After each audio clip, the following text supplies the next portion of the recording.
Hello and welcome to my channel. In this video I am going to be talking about The Book That Wouldn't Burn by Mark Lawrence. I received an e-arc of this via NetGalley and was really interested to try out the new Mark Lawrence book. Now I've read his first two trilogies in the first book of the Ancestor. I need to finish that and then read the other one.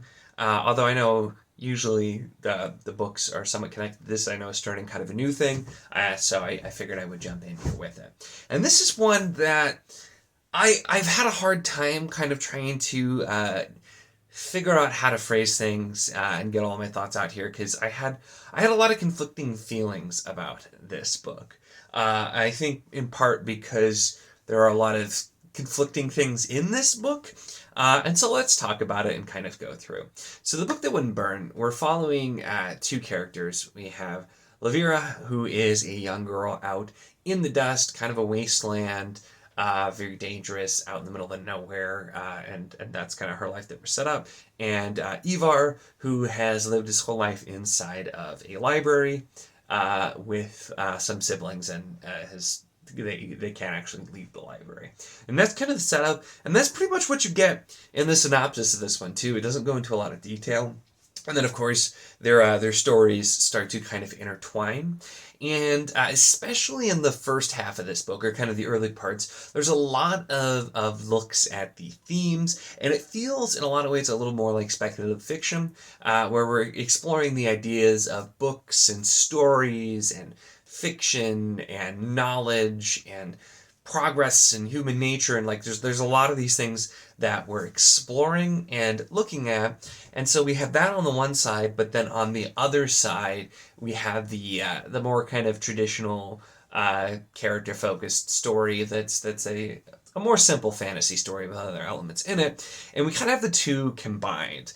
And I think part of it for me is I feel like, and this may be in part due to, I was listening to a Neil Gaiman nonfiction collection that included speeches he gave on the nature of books and fiction and libraries and literature and so that kind of thing. So like had some of those themes really fresh in my mind, and I think Lawrence did a great job exploring those.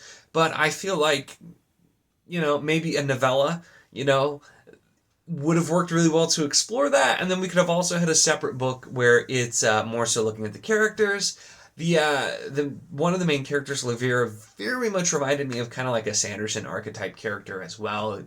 The plucky young girl who's got a perfect memory and is just determined to find out what she wants to find out, no matter how many rules she has to break, and that kind of thing as well.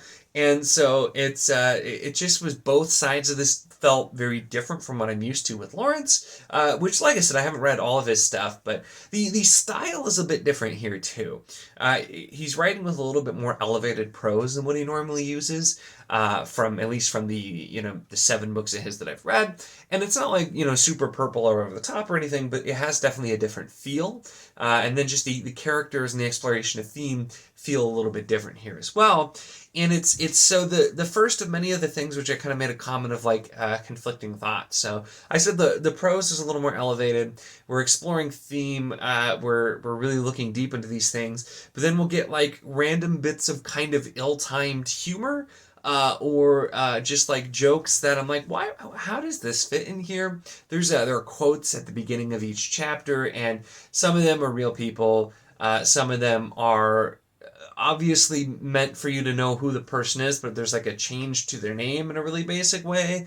Some of them include Mark Lawrence, and some other things like that too. So we get a lot of different quotes from both in-world and out of world, like real people as well there, and that kind of thing. And some of those felt odd, but there were just times where we're having a sequence and we get a random joke, and I'm just like, I don't feel like this really fit here.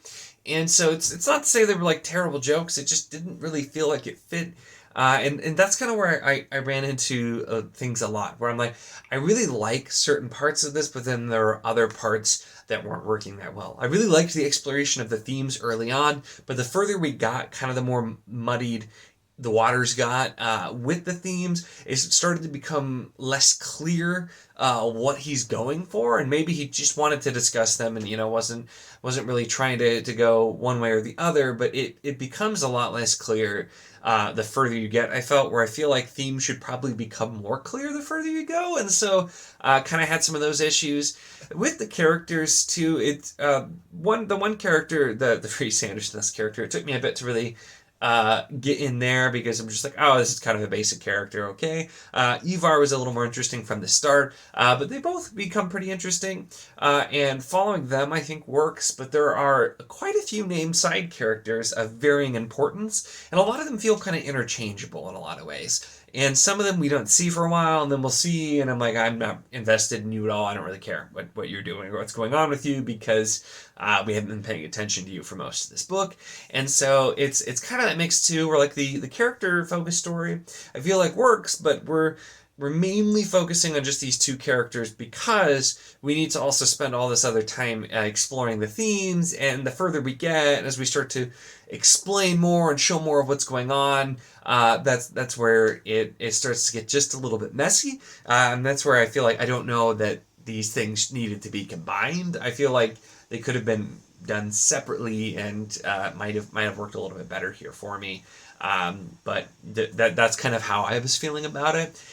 And there are a lot of really cool things here too, and like the library itself, which is part of what's pictured on the cover here, is just basically this like seemingly infinite library. It's miles and miles and miles. It's they say it has every book that exists, and it's really cool. And just kind of the premise of a library like that, and especially big reader, I think too. It's such a cool idea, and it is used in some really good ways, kind of throughout. But it's once again where it's like the more we find out about the library, it kind of takes away something from it too. It's instead of it just being this ephemeral, mystical thing, the more we find out about it, the more it's like, okay, I guess that's like, it makes sense, but I'm like, I don't know too. And so lose some of that, I feel like, as we kept going, and some of the explanations just felt like they were getting a little bit convoluted. There was some elements of mystery and things that I think were supposed to be bigger reveals that I felt were very obvious from pretty early on. It's part of once again with the themes kind of being explored well, but in some points being a little bit like heavy on like I'm like, yeah, I get what you're doing with the commentary there in a couple of those moments. It's really, really blunt, and just kind of like really blatant references in a couple of places throughout, and it was a lot more subtle in other places. But so with some of it, I'm like, yeah, I definitely could see like the very big thing that's real. I'm like, I knew that from the start. And there's also some being vague here, so as not to spoil, there's some devices that Mark Lawrence uses here that are very hard to use well and to have work. And in some ways they do, and in some ways they don't, because I feel like I'm still pretty wishy-washy on this one. Like I said, this was just hard because I was very conflicted on this. It was very much something of highs and lows for me, things that really worked, things that really didn't, and then a lot of in between where it's kind of just in the middle there. But some of the devices used just...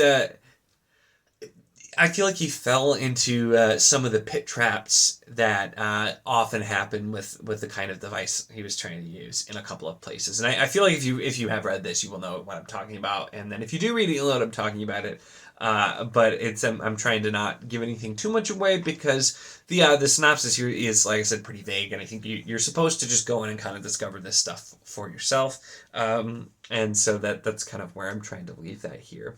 But so this has been probably a somewhat rambly review. Like I said, this was one of the harder times I've just had to like sit down, and I wrote a review first before I filmed this video, which I've probably covered a lot of the same stuff, some different, because just two different parts of the brain, I suppose, for me.